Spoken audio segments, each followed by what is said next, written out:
Olá, boa noite. Estamos chegando mais uma vez até você com o Falando Sério, esse nosso encontro nas noites de terça-feira, aqui na TV Sete Lagoas, o canal da cidadania. A cada semana procuramos trazer pessoas, assuntos que interessem a você, que nos prestigia com a sua audiência. E com muita satisfação, estamos recebendo aqui uma pessoa que conhecemos há muitos anos, autoridade de Sete Lagoas, juiz, doutor Edilson Rumbelsperger Rodrigues, que está em período de férias e já se preparando para a aposentadoria. É uma pena que a magistratura de Sete Lagoas perca, entre aspas, pessoa do nível do doutor Edilson, mas, afinal de contas, ele tem direito a essa merecida aposentadoria. Doutor Edilson, muito obrigado por ter encontrado um tempo na sua agenda para estar aqui para esse bate-papo.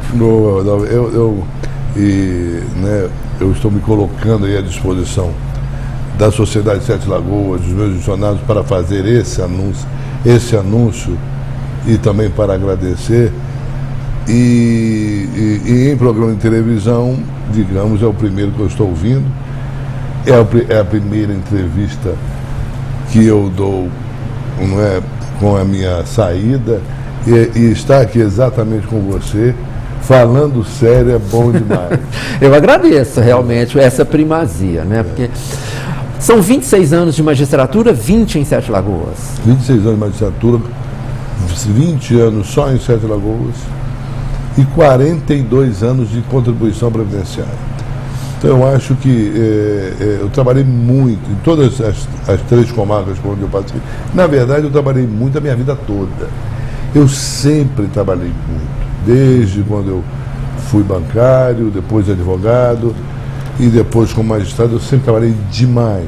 Vi muitas vezes o dia amanhecer em Sete Lagoas, aqui mesmo em Sete Lagoas. Como bancário, trabalhei demais, fazendo hora extra, começando a vida para tentar fazer um patrimônio e depois poder sustentar os meus estudos e o próprio concurso na magistratura. Trabalhei muito. Aqui em Sete Lagoas, em Guaranés, onde eu fiquei 3 anos, Mantena, onde eu fiquei 4 anos. Lá também eu construí um centro, uma casa de recuperação de menores, lá em Mantena. Fiz uma casa de albergado, reformei a cadeia pública. Em Guaranés eu reformei a cadeia pública também. Já em Mantena eu reformei a cadeia pública, fiz uma casa de albergado e fiz um centro de recuperação de menores. Aqui em Sete Lagoas nem se fala. Trabalhei demais, muito mesmo, muito. Eu estou aqui não para jogar confete, mas para agradecer e, digamos assim, prestar contas aos meus jurisdicionados, àqueles que sempre puderam contar comigo, como magistrado e como pessoa e como cidadão, Sete Lagoas inclusive, do que muito me orgulho. Então estou aqui também para prestar contas. Então, aqui em Sete Lagoas, na comarca de Sete Lagoas, praticamente tudo que você pensa mais ou menos em justiça de Sete Lagoas, tem, de uma forma ou de outra, a nossa mão. Isso é verdade. Trabalhei muito, honrei, né, os meus jurisdicionados aqui na comarca de Sete Lagoas, eu me dediquei demais, né, e honrei a reciprocidade que sempre tive aqui, seja inclusive você próprio, da própria imprensa. Então, eu reformulei o Comissariado da Infância e da Juventude, não é? Informatizei o Juizado da Infância e da Juventude, né? Coloquei 3 carros à disposição da sociedade, colocando à disposição do Comissariado da Infância e da Juventude, com a ajuda imprescindível da doutora Guiomar. Nós colocamos conselhos tutelares em todos os municípios da comarca. Fizemos uma intervenção no antigo CIA, que dava um trabalhão. Fizemos uma intervenção lá em 1999, de 1999 para 2000, e reformulamos o CIA na época com a doutora Angela Paz, e passou até a ser referência para o Estado, num centro socioeducativo de recuperação de menores infratores, que a gente recebia de todo o Estado, a ponto de mais de 60% dos menores que passavam pelo CIA, uma estatística que fizemos com todos os juízes da comarca de Sete Lagoas, com todos os de Minas Gerais, que nos haviam mandado menores infratores para cá, e mais de 60% não voltaram a delinquir. Criamos, né, com a ajuda de grandes empresários, criamos o centro, o CEIP, né, o Centro de Internação Provisória aqui de Sete Lagoas, de pé da cadeia pública, né? Uma construção nossa. Junto com o Henrique Argrives, na época do Itamar Franco, nós intercedemos para a construção da APAC, né? Com o doutor Simões, na época, e Flávio Sapori, o secretário, também teve a nossa mão a construção do presídio de Sete Lagoas, né? A antiga cadeia pública nos dava um trabalho muito grande, num estabelecimento de custódia onde caberia, onde o número oficial seria de 40 presos, nós tínhamos mais de 200. Então, tem a mão do doutor Edilson também, a criação, a construção do novo presídio, repito, junto com o Flávio Sapori, com o doutor Simões, que na época era delegado regional, fui lá com ele em Belo Horizonte, muitas vezes, com a doutora Angela Pac, a reconstrução do CIA e a PAC, e, digamos assim, culminamos com a reformulação da própria Justiça Criminal de Sete Lagoas, inclusive tendo a nossa colaboração na estruturação da Secretaria da Execução Criminal de Sete Lagoas. Então eu não tenho dúvida nenhuma que sempre é sempre possível fazer melhor. O colega que será indicado, será determinado pelo tribunal e que irá nos substituir, certamente fará um trabalho melhor ainda do que nós fizemos, mas eu saio da magistratura, graças a nosso Jesus Cristo, graças a Deus, graças ao Divino Espírito Santo, que eu saio de cabeça erguida, cumpri, missão cumprida, fiz da magistratura verdadeiramente um sacerdócio, né? Sempre atendi a todos, indistintamente, desde o pobrezinho da rua até o prefeito da cidade. Nós sempre atendemos a todos, não tínhamos local nem hora, e estivéssemos onde estivéssemos, se tivéssemos sido procurados, em sendo procurado por alguém, esteja onde estiver, em que hora for, atendo, ouço, mando comparecer no fórum para ver o que pode ser feito. Né? Então eu acho que me sinto assim, muito feliz, né, de estar deixando a judicatura, né, com a consciência tranquila do dever cumprido. Né? Sempre me coloquei à disposição dos meus jurisdicionados, né, sempre sofrendo com eles as suas angústias, e os próprios presos de Sete Lagoas.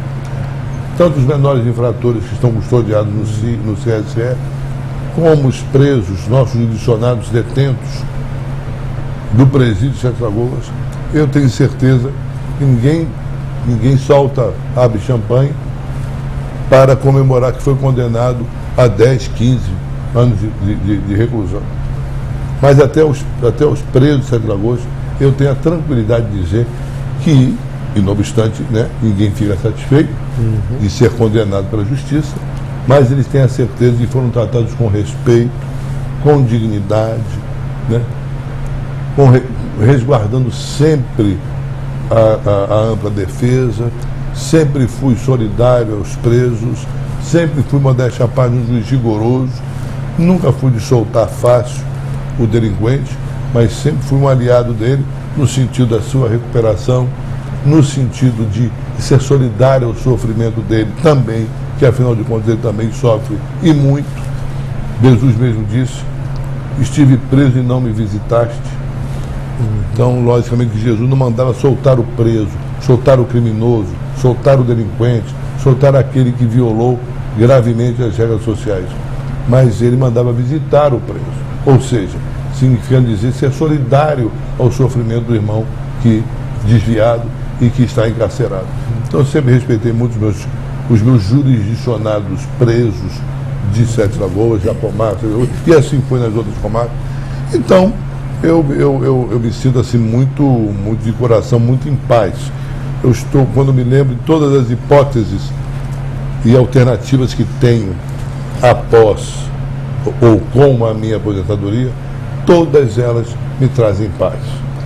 Eu estou em paz comigo mesmo, eu estou em paz com os meus jurisdicionados, eu estou em paz com a justiça com a justiça, com o poder judiciário, o qual integrei durante 26 anos, eu estou em paz, estou saindo em paz, na certeza absoluta, na certeza plena que erros eu possa certamente ter cometido, porque não sou anjo e não sou candidato a Deus e nem sou candidato a anjo. Sou um ser humano como qualquer outro, que corre sangue nas veias, que comete erros e acertos, mas não tenho a menor dúvida que os acertos, fruto não da minha competência, fruto não da minha inteligência, mas fruto de um trabalho honesto, modéstia à parte, e fruto de uma imensa dedicação aos meus funcionários, eu tenho certeza que em virtude disso, não pela inteligência, mas pela vontade de fazer melhor, eu tenho certeza absoluta que eu acertei mais do que errei. E a gente percebe isso até a sua própria relação com a sociedade Sete Lagoana, né? Porque ainda existe aquela figura de um juiz distante, né, da população. Não é o seu caso, né? O senhor sempre se preocupou em estar perto do cidadão, claro, mantendo sempre a distância que a lei exige, não é isso? É verdade, a descrição. Né?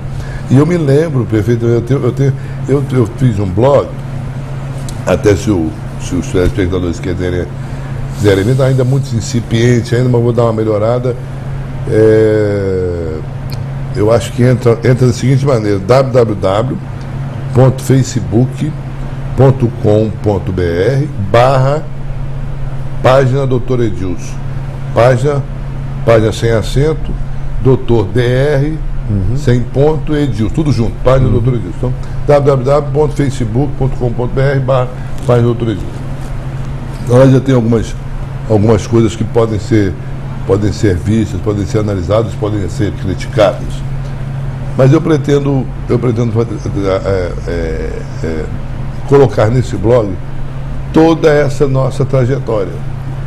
E um dos vídeos, né, se Deus quiser, vai demorar um pouquinho, mas eu vou, como é que se diz, vou instrumentalizar esse blog para ter tudo isso. Um dos vídeos vai ser uma entrevista que eu tenho contigo, logo que vim para cá, muito legal, você não se lembra dela, mas eu não esqueci, e você vai ver nesse blog mais ou menos uns 6 meses, mais ou menos, lá para o final do ano. No radar? Do radar. Uma entrevista que eu dei para você foi lá na gourmet, aquele gourmet que tem ali aquela casa de festas muito famosa aqui, que faz festas, faz bailes. Marrom Glacé. Exatamente. Uma entrevista que eu dei a você no Marrom Glacé, mas foi muito.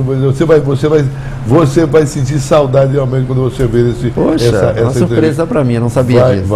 Você vai estar lá e com isso não foi uma só, não, tem algumas. Mas essa foi muito marcante. Eu estava lá. Você vai ver, você vai ficar. Você vai se lembrar com saudade. Já estou curioso.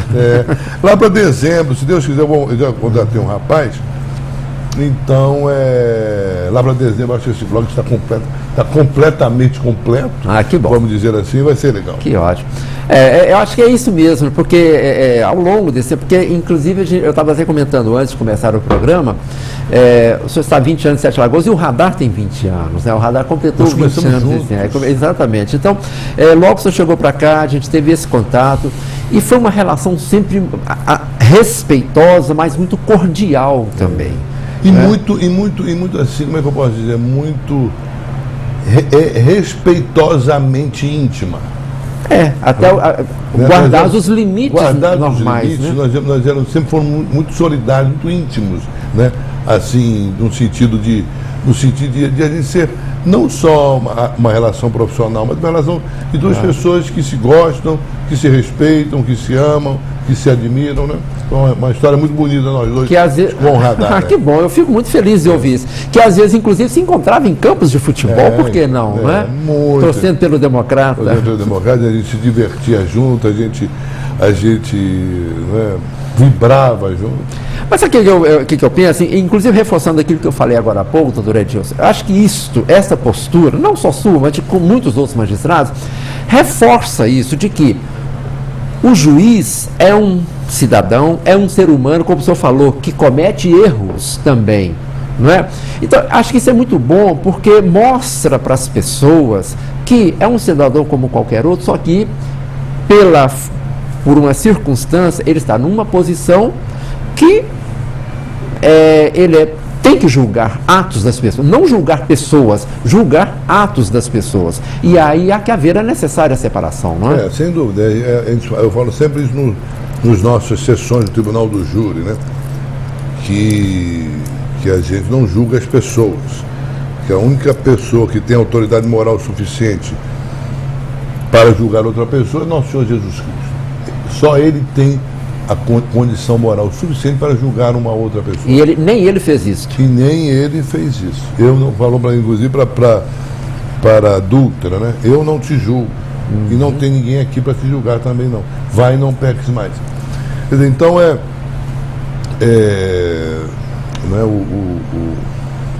a gente não julga, conforme fala do Tribunal do Júri, então não julga as pessoas, a gente julga os fatos que ela eventualmente possa ter praticado, e reconhecendo a autoria e a existência desses fatos, a gente cumpre o dever de adequar a lei aos fatos, ou os fatos ao texto legal.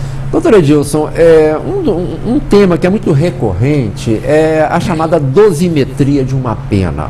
É claro, eu não entendo nada.